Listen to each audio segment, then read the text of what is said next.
Welcome to the Play-Based Learning Podcast. I'm your host, Kristen R.B. Peterson, and maybe your new teacher bestie that is here to hype you up, maybe give you a motivating kick in the pants, and teach you all I know about play and childhood. I am here to help you challenge old and outdated practices and inspire you to create a truly developmentally appropriate early childhood environment that fosters creativity, curiosity, and joy in the children that you care for. Let's set the stage for a lifelong love of learning. Let's get going. Prerna Richards is with me for the Play-Based Learning Podcast. And I think we've been trying to connect for quite some time. Yes. Because our circles are very much similar and the same. And we both are like early childhood keynote speakers, motivators. We are both like in this online entrepreneurial space. We both believe in play, and like I'm so jazzed to have this conversation with you, and it's gonna just totally be 100% organic because we're throwing away the questions that Yeah, love it. Thank you. Thank you, Kristen. This is amazing. I'm so happy to come play with you. I love it. Okay, so Prerna, tell us a little bit about you. Give us a little bit of background about what brings you to this play-based learning space. And I know that you're a founder of a Together We Grow, and that's also your Instagram. So tell us all the things. Okay, cool. So I've been in the field for 38 years and absolutely love it. Love it, love it, love it. And I know that because my daughter just turned 38, so I'm keeping up with that. Oh my goodness. Wow. Yeah, and I don't know about you, Kristen, but I feel like the more years I spend in this space, the more passionate I get about it. Absolutely. Yes. Yeah. Yeah. Uh-huh. And over the years, I've really had the privilege of doing all kinds of roles: teacher, director, vice president, blah, blah, blah, blah. But 6 years ago, Together We Grow was created. It was never my plan. It was a divine plan, and it happened. And I am literally just following the breadcrumbs from God, one step in front of the other. Just follow the breadcrumbs, keep going.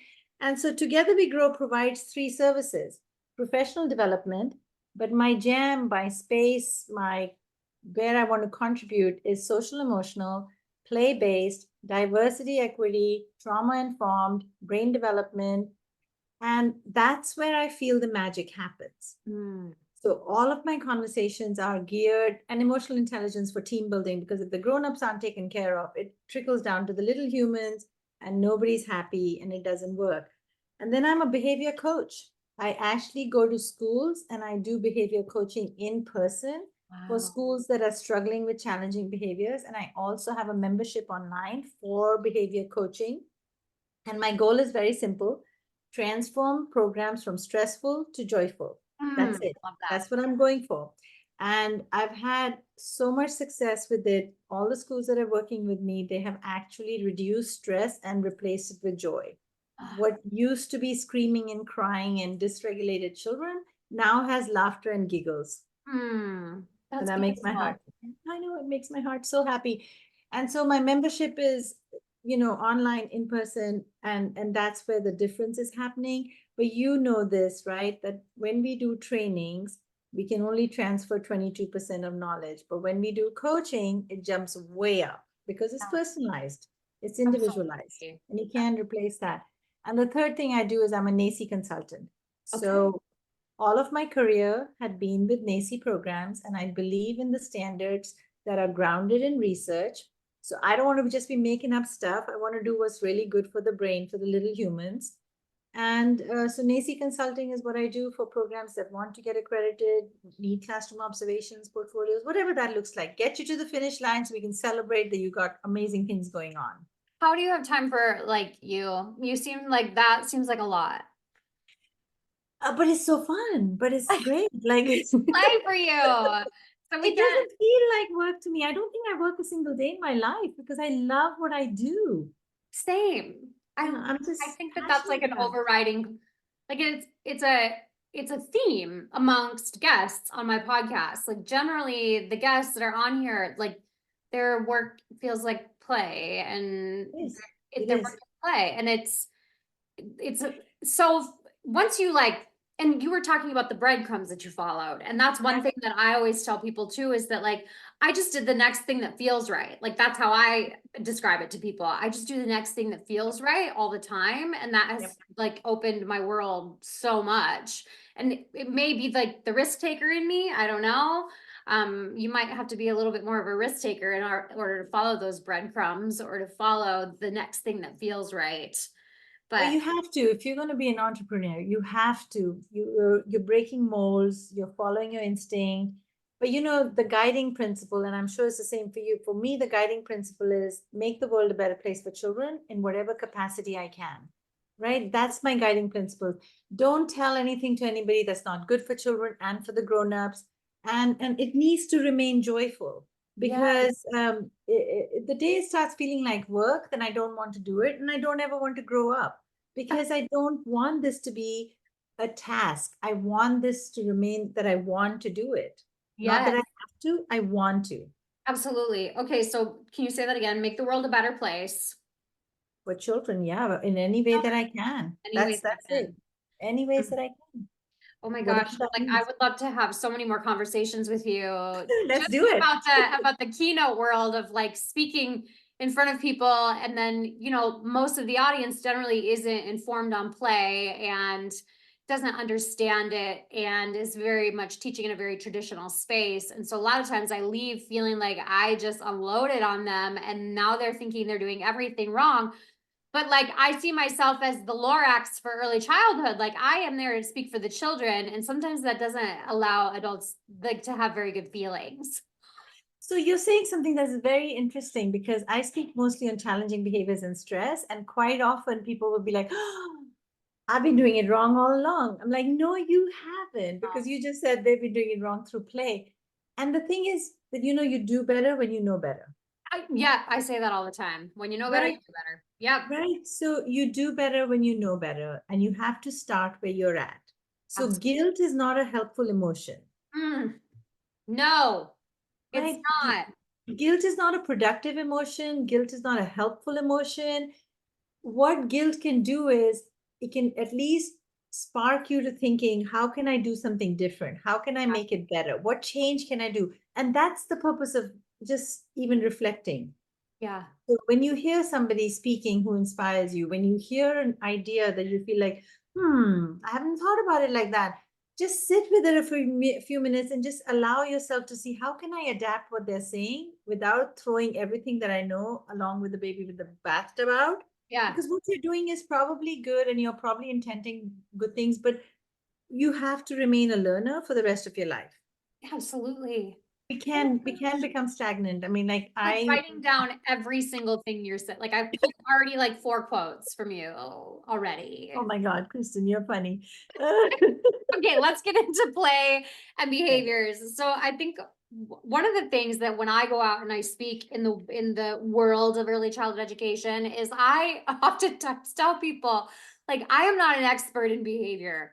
I had a fully 100% play-based program, and therefore like a lot of behaviors that are seen in traditional spaces kind of dissipated a lot for me in my play-based program. They were still there. Sure. So I'm not an expert on it by any means. And so I just try to like use my own experience to like tell people like what you could do in certain situations. So I'm jazzed to have you on to talk about play and behaviors and what adults think is of like misbehaviors and like the term classroom management and like why are we managing things, like why can't we just like play and not have to worry about behavior management and classroom management, and like how can we step away from that. But I feel like the secret sauce is play and when it comes down to it, so we're going to talk about that. How So okay. your viewers couldn't see me doing the cheer dance when you said She was dancing. no, but this is music to my heart, because this is what I want to talk about.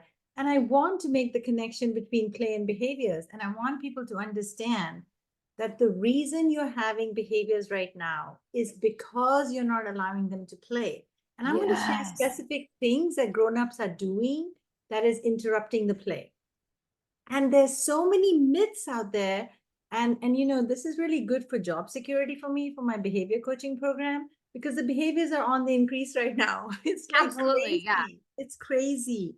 I've It's heard ridiculous. it's like because of COVID. So we have like all the COVID babies that are now entering into like preschool. And I Actually, I'm going to add to that. Actually, I'm going to add please to that. do, yes. This is actually now secondary trauma that's happening.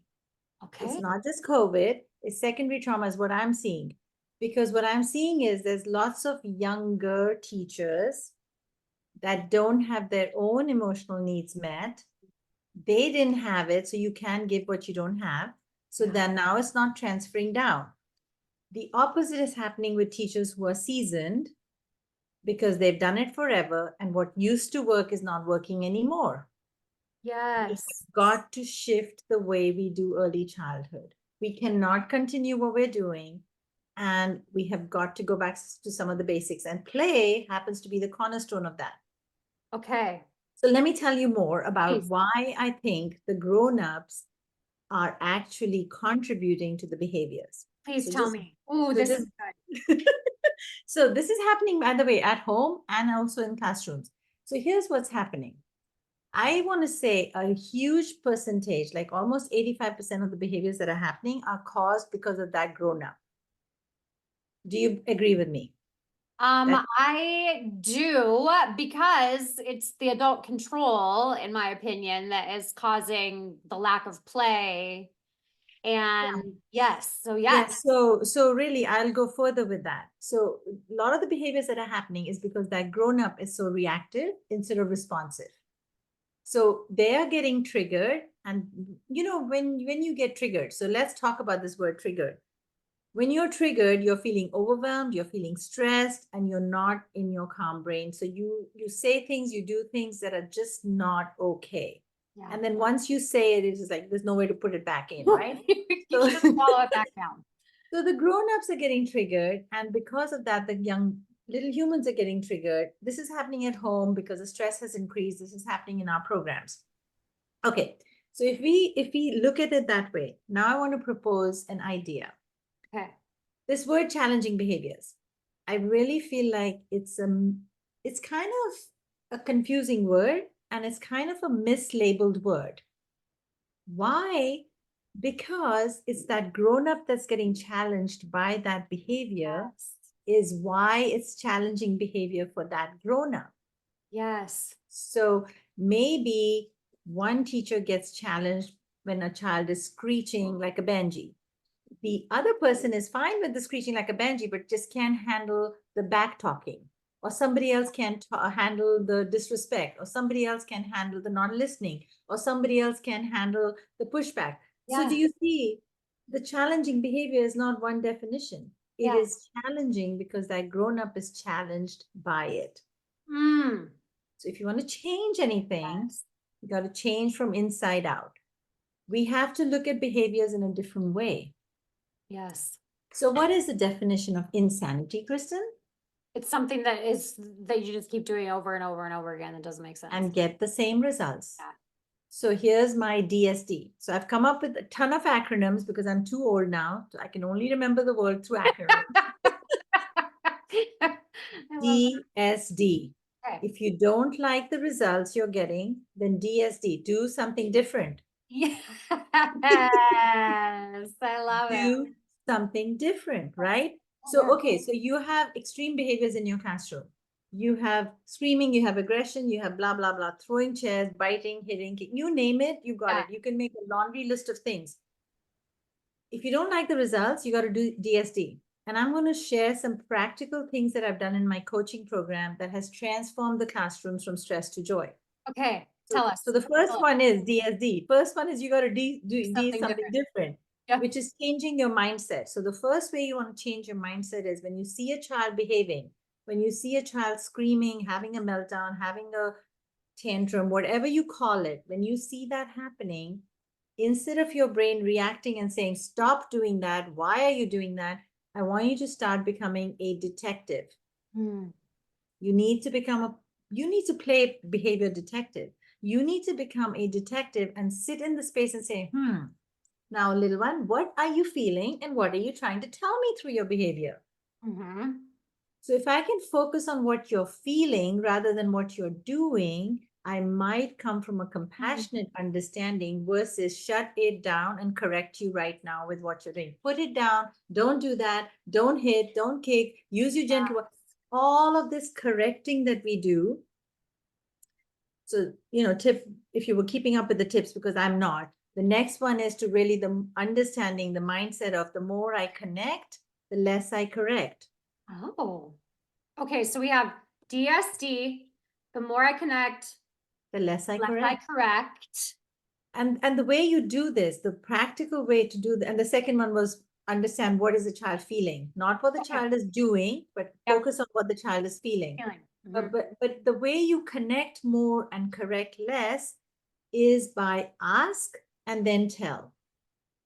Ask and then tell. So if a child is throwing something and your instant reaction is stop throwing that, don't do that, I would flip it that and I would go up to the child and say, I notice you're throwing this.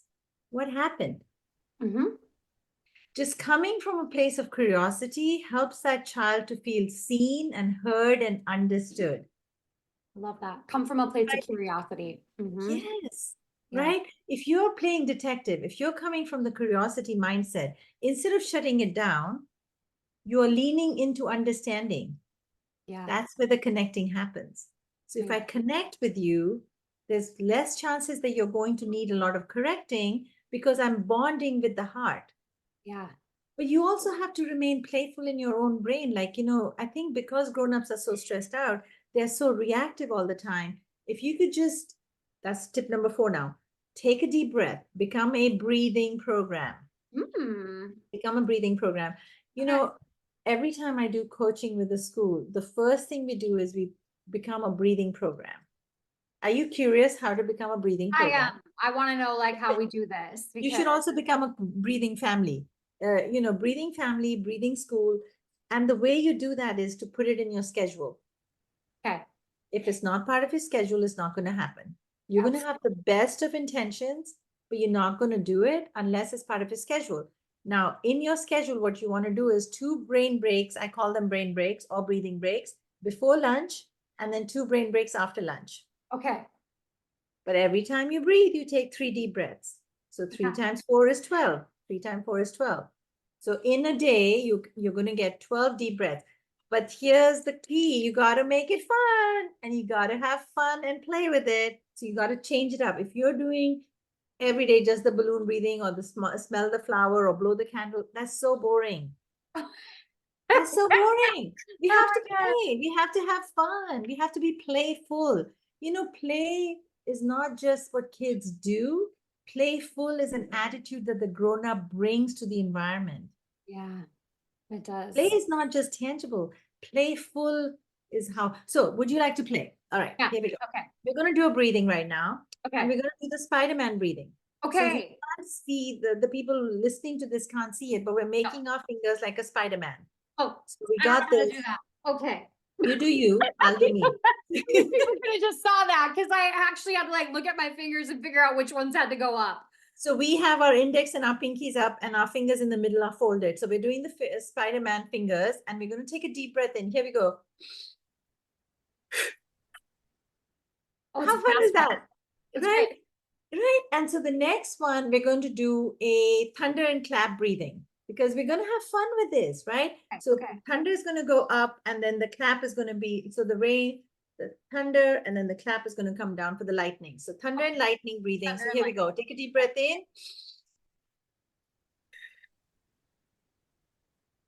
And the other one, maybe we could do the dinosaur breathing because Okay. who Tell doesn't me like that. a dinosaur? Yes. Yes. I love dinosaurs. So I do this kind of playfulness when I'm leading a training, right? We are playing in the moment. So Yeah. nobody sits and listens to me. We join and we get up, we play. Because if we can't de-stress the grown-up, we can't de-stress the child. So Yeah. dinosaur breathing is literally making your dinosaur sound like whatever you think the dinosaur would be, a growling, a scowling, or whatever your dinosaur does, you do you, and I'm just going to do me. So here we go. Take a deep breath in.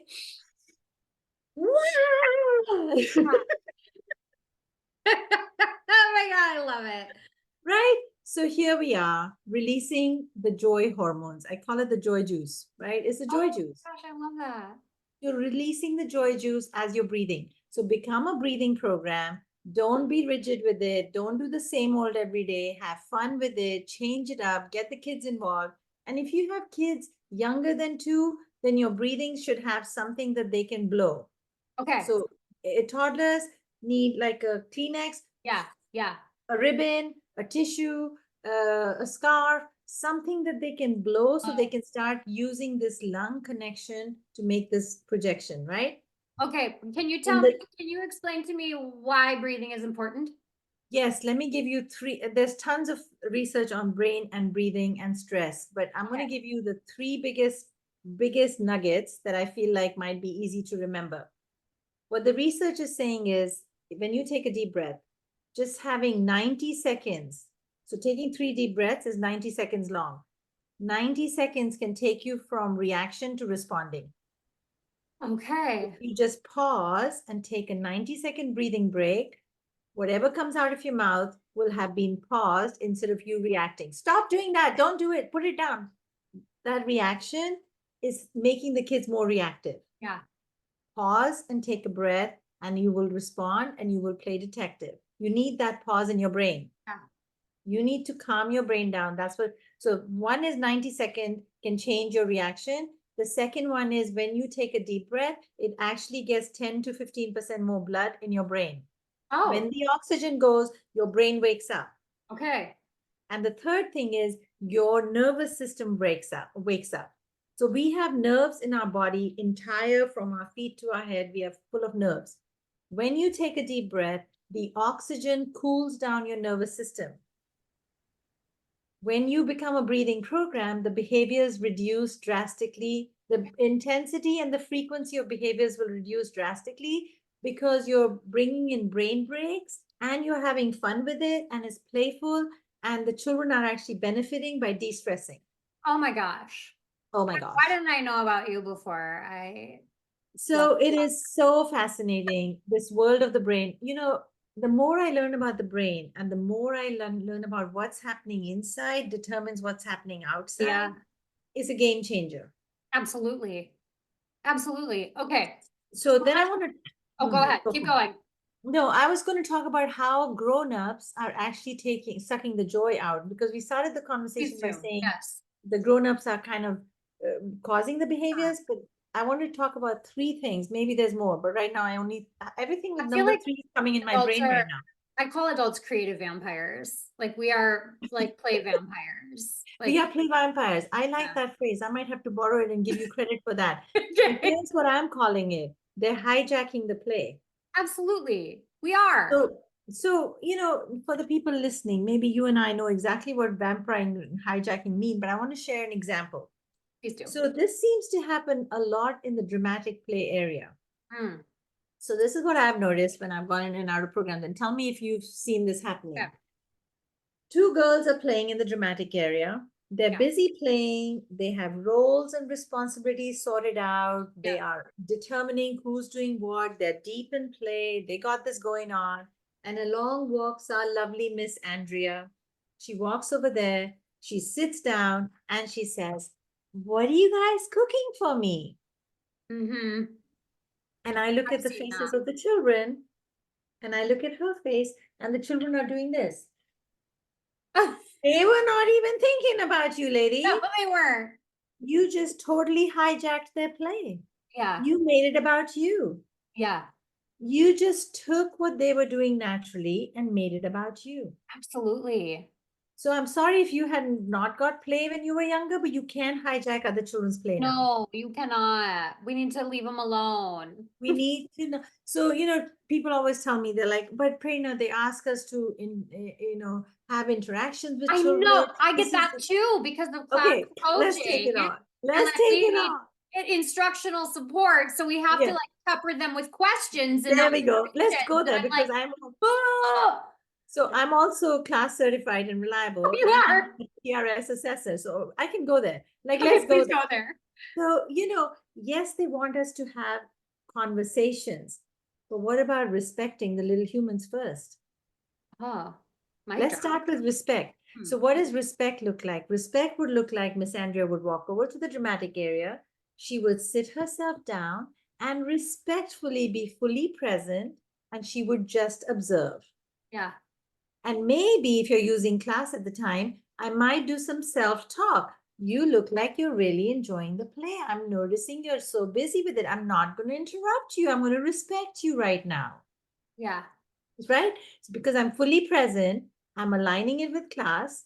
Yeah. And then if they choose to invite me into the play, then Yeah. I will graciously join their play. If Okay. they choose not to invite me in the play, I need to not take it personally.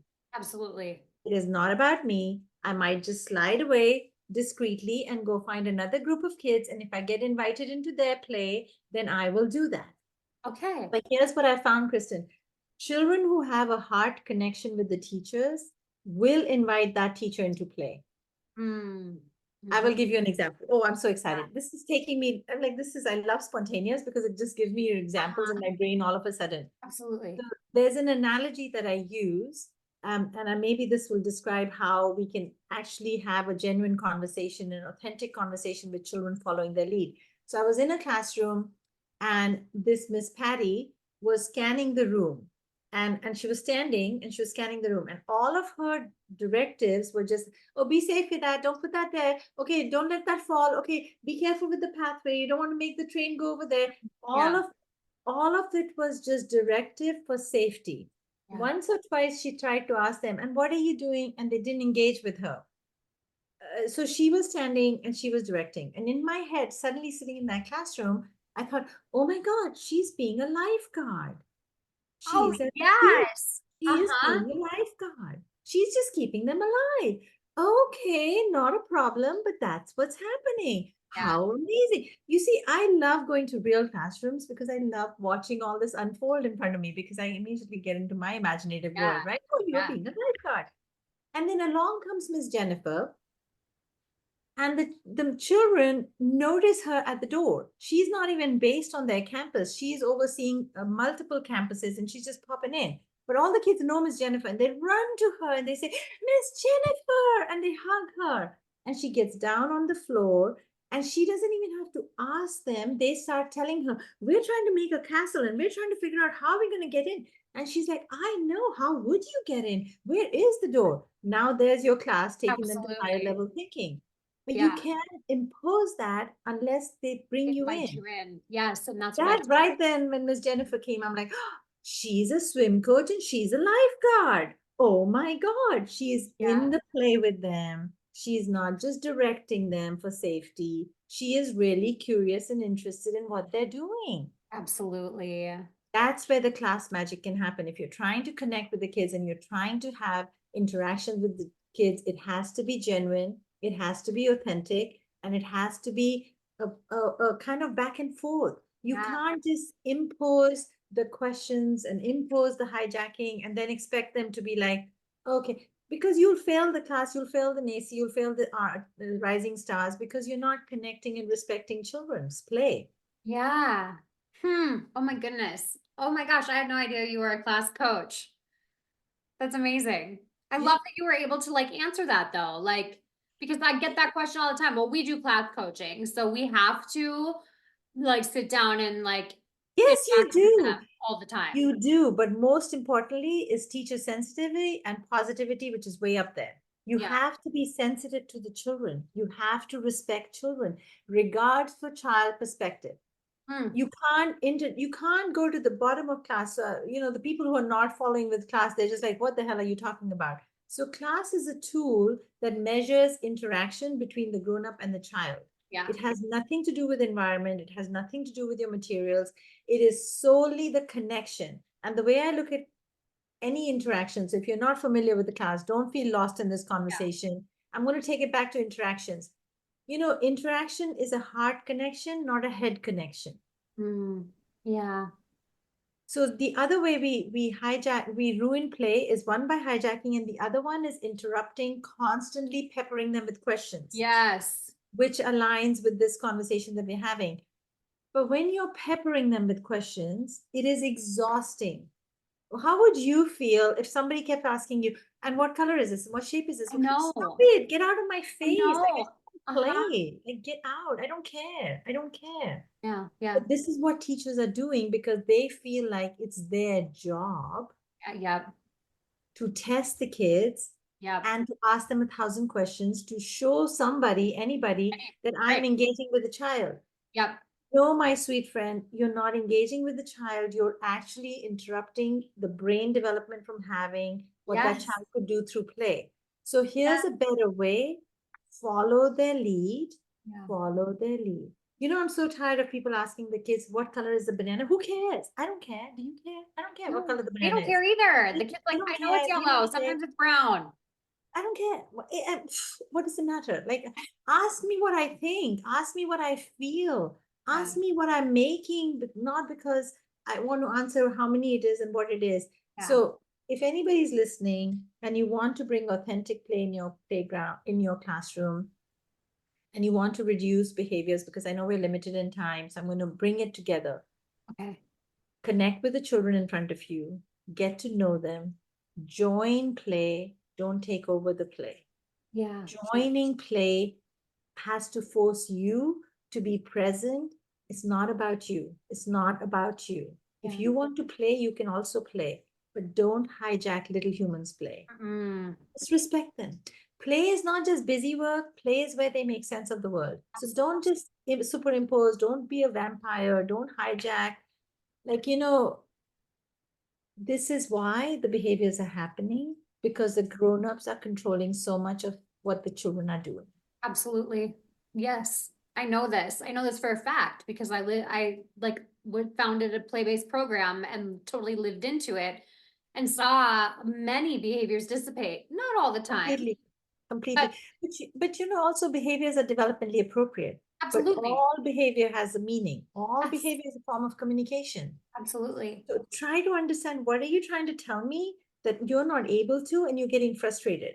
Yeah. So let me start there. Yeah. Instead of just shutting it down, instead of just saying share and be gentle, at least try to find out what they're doing. Absolutely. Be curious. Yes. Be curious, be a detective, just go deeper, chase the why, chase the why. Why are you doing that? My guess is at the core of it, they're not feeling connected to you, they're not feeling seen and heard and understood by you, and so they're acting out. Absolutely. You Yes. know, in this short little window of time to connect with, I don't know what value I can add in terms of knowledge and information, but there's so much to unpack with behaviors and play. Oh They my are gosh. entwined. They are entwined. They can't be separated. Absolutely. Without play, behaviors will increase. Give them more of this autonomy over their learning, the behaviors will get less. But it's the grown up. It's the grown up. You have to start with the grown up. Oh my gosh. Well, you just wrapped that up beautifully. I feel like I need to have you back on so we Let's can do it. continue Let's do the it. continue the conversation Part because two. there's so many things like I would love to just unpack like what happens when there's an absence of play in Oh my God. what does I that know look there's like? so much. And There's okay. so much. So tell people we'll do that. We'll get you on the schedule again and tell people where they can connect with you and like anything you have going on that they could take advantage of. 100%. So togetherwegrow.online is the website. I have a YouTube channel and I'm about to launch my very first behavior certification course. Oh my gosh, amazing. Yes, ma'am. And it's limited people because I want to keep it intimate. I want to keep it personal. I have never done this. People are always after my life saying, teach us how you teach us your methodology for coaching. So I am launching my very first behavior intervention specialist coaching. It's going to launch in May. The promotion is going to start in April, but the waiting list has already started. I already have 5 people on the wait list. Oh my Um, goodness. it hasn't Amazing. even gone out in the world, and I've already got people calling me, put me on the wait list for the behavior coaching. I also do behavior membership. You can find all of the information on my website, togetherwegrow.online. And I think you're going to get a link to share some free Yes. downloads. Yes. So take advantage of that. And I send out newsletters. I used to do weekly, but that was stressful to me. So now it's not weekly. It's just as and when it happens. When I see something in a classroom, I'm like, okay, that makes a good newsletter. Then I'll Absolutely. blast it out. So newsletters come out. There's previous newsletters on the website. Subscribe to the YouTube channel. Follow me on social media, Instagram, Facebook. Together We Grow is is the place to find me. It's the one with the sunflower. So Amazing. Well, thank you so much, Prerna, for your work in this early childhood industry. I am so excited to finally have had our paths cross, and it will cross many more times in the future. thank you, Your Kristen, for energy your. fills me up. We are kindred spirits. This is so fun and exciting. Kristen, I want to thank you for the work you're doing, and thank you for this opportunity. Thank you. Thank you so much. Absolutely. If you liked what you heard today, share this podcast with your coworkers, admin, or maybe even your partner. And I love getting 5-star reviews so more people can embrace play. Hit follow or subscribe so you never miss an episode. Or connect with me on Instagram or my website, KristenRBPeterson.com. Until next time.